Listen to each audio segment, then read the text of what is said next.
Let me introduce you to Kezia Noble. How are you, Kez? Can I call you Kez? No. Okay, Kezia. Kezia, not Kez. Why can't I call you Kez? Does anyone ever call you Kez? My sister. Okay, there you go. You're not my sister. Okay, I'm not your sister. Okay, I could be. I could identify as your You have sister. to be in the inner circle to call me Kez. Okay. We're not there yet. What she's basically saying is back off. I don't know you well enough. Okay, that's me told, isn't it? You've been on my show. And I have been on your show. And congratulations on your new show. Thank you very much, and congratulations for being here. You've been handpicked as my glamorous assistant. Hand selected. Hand selected, so to speak. What do you want to talk about? Politics first, or do you want to talk about Russia declaring war on us? Do you want to talk about the inflation rate? Do you want to talk about Andy Burnham and the by-election tomorrow, which quite unbelievably is not on the front page of any newspaper? There is a by-election tomorrow, Kezia, which I think is probably the most important by-election in decades, in generations. It literally will shape the Britain as we know it for the next 2 to 3 years and beyond. Yet it's not on the front page of any of the newspapers. You've been up to Makerfield, I think, recently. What do you make of it all? I was there about 2 days ago, and what I saw was a huge amount of support for reform. Today I've been listening to the radio, and I've heard that everyone's thinking, no, it's just going to go to Burnham, it's going to go to Labour. But just from my own, personal anecdotes, from what I saw, is there was overwhelming amount of. Kezia's just being remiked here.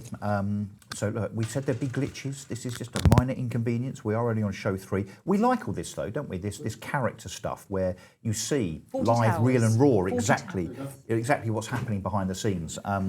Okay, are you sufficiently mic'd? Apparently so. Oh, good. Carry on. Right, so I was there a couple of days ago and I saw just an overwhelming, amount of support for reform. I was knocking on doors and, nearly every single window I saw, it was a reform poster, a reform sticker. There was a lot of Labour. There was a lot of support for Labour, but reform, there was more. There was a little bit for Restore. Mm-hmm. Did bump into a few of those Restore canvases. Well, they're going to get some votes. I mean, what do you will reckon? Get some votes. My prediction is that, look, they'll do okay. And bearing in mind that when in a by-election, a party that has, as Restore, claimed to have 200,000 members, obviously Reform nearly 300,000 members, they're going to send all and sundry there to knock on doors and to promote and so on. So, of course, they're going to do okay because literally their entire resources are being focused on that particular by-election. My prediction, though, is that Restore don't get more than 10% of the vote. Oh, no, God, no. I think they'll get about 4%. Could be wrong, but I think it's much less than 10%. I think about 4% because, look, people are sick of what's happening in this country. They're done now. They're done. And Restore it does help us almost like purge. I feel like that they're like a purge. Like we kind of like agree with so much that they're saying because we're so frustrated and we're so angry. But I think logically people are going to make the right decision that, okay, they might be saying the right things, Restore, but Reform are the ones who have got the chance of really getting in the traction and doing something. Like, for instance, we had 710 illegal migrants coming into the country yesterday. If we had a Reform government, they would be automatically put in detention centres. How can anyone not vote for that? Anyone who's concerned about immigration will vote for that. So Restore might say, well, we'll go even further. We'll throw them into the sea or whatever, big gesture they're they say. Not quite saying that. Not quite, no, they're not. But whatever, we're going to send them straight back in a boat. Fine, but I just feel like Reform, they've done all the kind of research and they've put everything into place of how it's going to work. And people are so desperate now. I think they're right now kind of siding with Restore, some people, because again, it's like, because they're so angry. Do you think Reform are the grown-ups on the right? Yes, they are. Yeah, because they're taking into account that they are a slightly broader church. They're not such a broad church as the Tories, but they're a slightly broader church than Restore are. So you have conservative reformers and you have reformers. I'm a reformer. And I think that to be clear, you stood for election in the May local election. Yeah, in a place that I couldn't win. It was Kensington and Chelsea, which is true blue. It's die-hard Tory. Still true blue? Yeah. Despite everything? Yeah, they're the only one that have never gone to Labour. Even Westminster went back to Tory, but they did go to Labour for a while, but not Kensington and Chelsea. It's to the point where, I was talking to the Tory candidates and they were just like, it's a walk in the park for us, we got it. But the people that I spoke to, Russell, when I was knocking on their doors, all these Tory supporters were saying, we love Nigel, we love reform. We're just so terrified it's going to go to Labour because you've got the kind of northern parts of Kensington and Chelsea, which is like Ladbroke Grove and things like that, and that's all Labour. That's what they were terrified of. So if, and I'm not advocating this, and again, as I said several times yesterday, I'm not sitting here in a reform capacity. When I'm in this chair, I'm here presenting this show. I'm not representing reform, and I need to kind of keep making that differentiation. But do you think then, in places like Kensington, where you didn't get elected, if the Reform Party and the Conservatives were to come together in some way, which of course the media keep advancing, I suspect the narrative on Friday, Kezia, will be very much, Kezia, not Kez, it will be very much about uniting the right and potentially a merge of Reform and the Conservatives in order to keep Labour out. So if Burnham wins, that will be the narrative on Friday, won't it? Yes, but then you've got to think about the reformers, as I call them, like me, who won't be happy about it. I don't want to see Jeremy Hunt anywhere near reform, for instance. Yeah.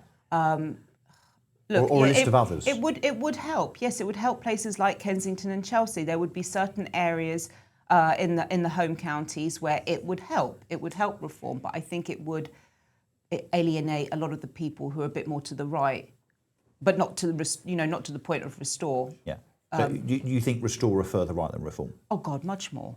Much more. And you talked about a purge, almost like a filter. No, it's a purge because we're so, like, everyone's frustrated. Anyone with any common sense is frustrated about, you've seen what's taken place in the last couple of weeks. It's just been one awful story after another. And all we can see is Labour in power for another 2-3 years. Yeah. And, sometimes I wake up and I think, I can't believe how many people are still voting for Labour. Well, not just that, but the Labour Lib Dem hand-wringing, where, as I rehearsed when I was covering Mike's show last week, the narrative within hours changed away from the fact that an illegal migrant from Sudan had tried to behead someone that was local, someone on the streets of Belfast. It became very much about how the so-called far right had reacted. And then for the next 2 or 3 days, on the usual suspects, the likes of Sky, Channel 4, the BBC, and in various newspapers, the whole thing was about this fabled far right. It's a cope. That were apparently mobilising trouble. And the whole problem in Britain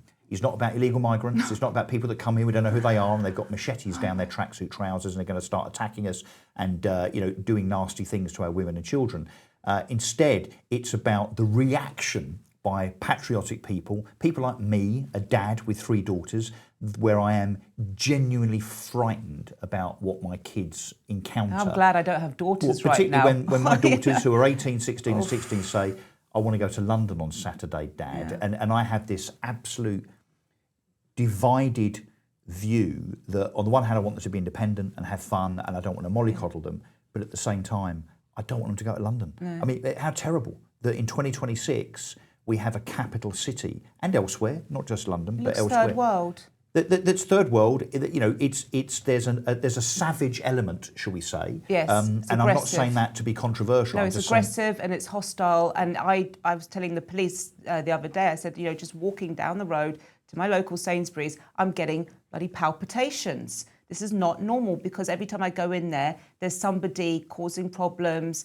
I've had sex pests in that area. So you've had bad experiences? Really bad, yeah. Such as? Well, I've spoken about this on shows before, so I don't want to sound too much of an echo, but I was sexually harassed in my local library at 4 p.m. in front of my 11-year-old son, which was something that would never have happened, growing up in London. I grew up in London my whole life, and London is a city. It's always going to have crime. But this was... What happened? Well, I can't really say on here. I have to use certain terminology. Do that? I don't know. Well, it started masturbating.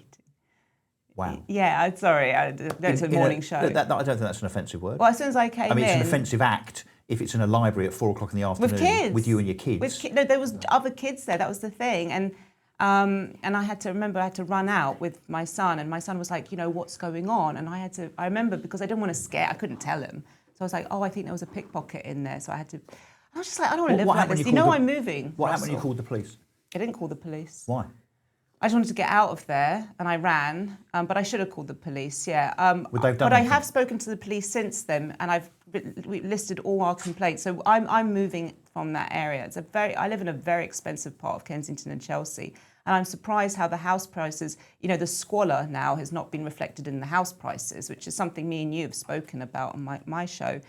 House prices just don't seem to be going down, and yet, you've got all this crime coming in. You've got all these migrant hotels dotted about, and it's very uncomfortable. You've got a lot of men just milling around. And sorry to jump here, but when I went to Makerfield, it was quite grim, the area. It was quite run down, but I didn't feel scared. Now, this was very weird.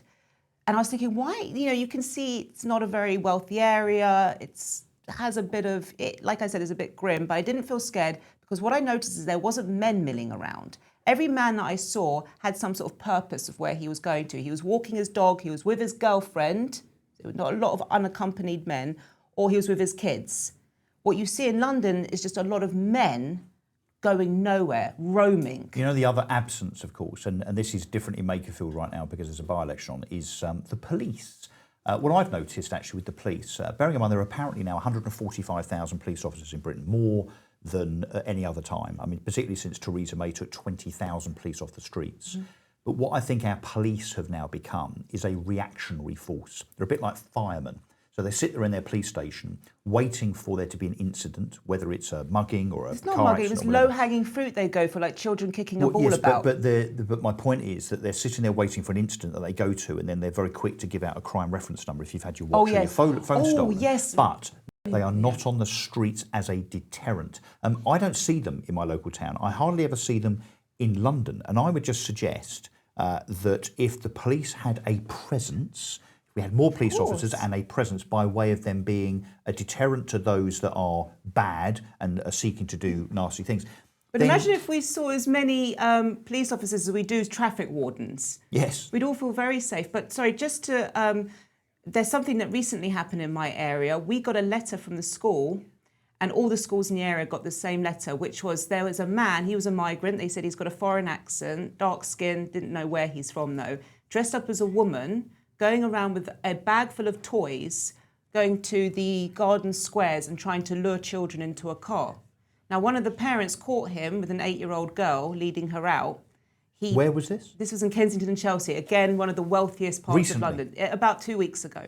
Now, this is what's interesting. So everyone called the police came, they had a crime reference number. They said, are you going to do something about this? And they said no, because he didn't physically touch the child. They said he's literally lured her out dressed as a woman with a bag of toys of a car, but because he didn't physically touch her, they can't do anything. So they're waiting for a horrendous incident to occur before they do anything. So they do come, and I've seen them come out because children are drawing with chalk, on the pavement. Some boys are kicking around a ball. They're there. They're very quick to be there then. So back to elections, and I think, look, the maybe not the Makerfield election, but the next general election, it might be soon if Andy Burnham decides to call one as a snap election because his honeymoon period will be very short. Not going anywhere. Well, let's see.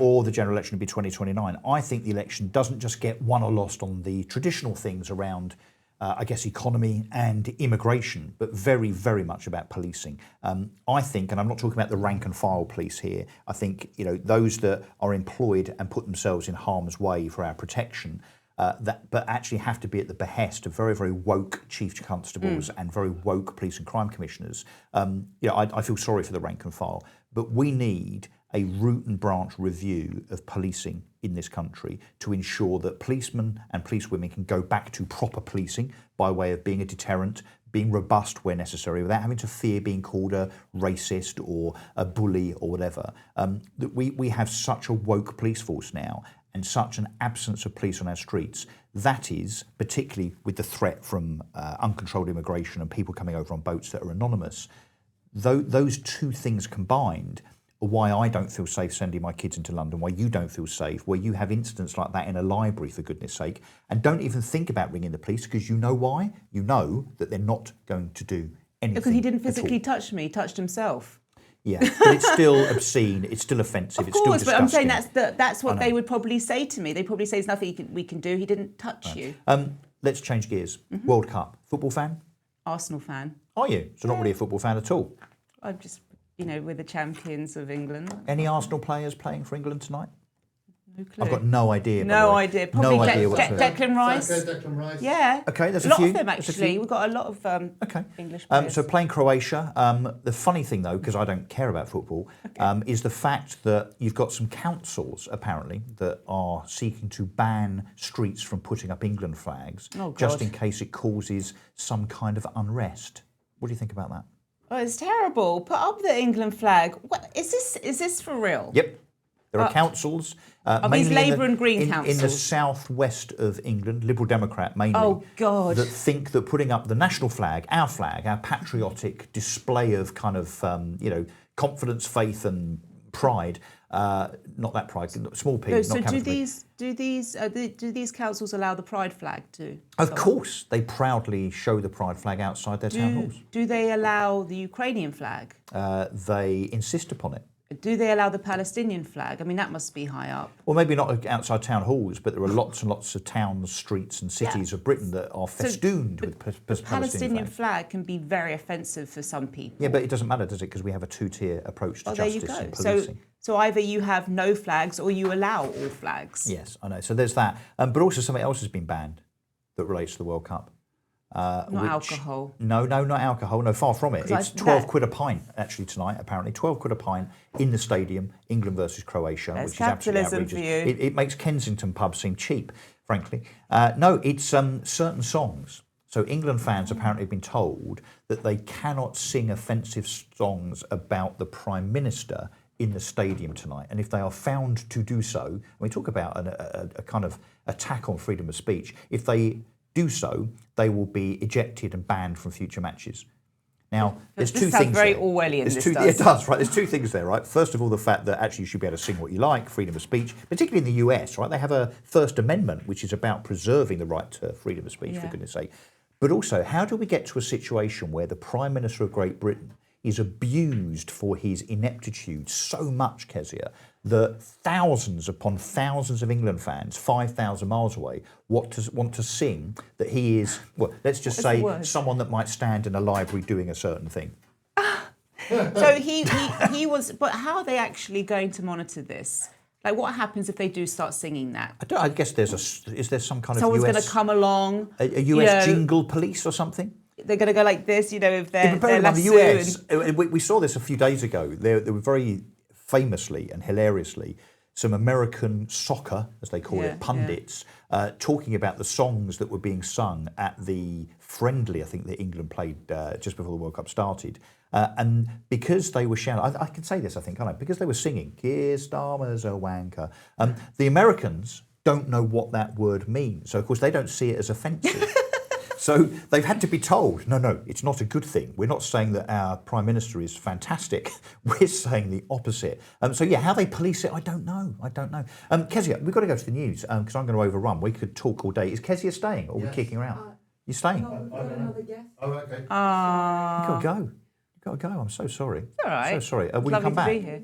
I hope so, yeah. No, you can stay. You can stay. You can just stop the next guest. Yeah, stick around. We can have a threesome. Yeah. No, threesome. Oh my God. We can have a broadcasting threesome. Yeah. Yes, that's what I meant. Is that what you meant? Yeah, a trio. Ladies and gentlemen, I haven't had an offer like that for, quite some time, having been married for 18 years. But anyway, who am I talking to now? No, we're going to the news first. Sorry, I'm flustered.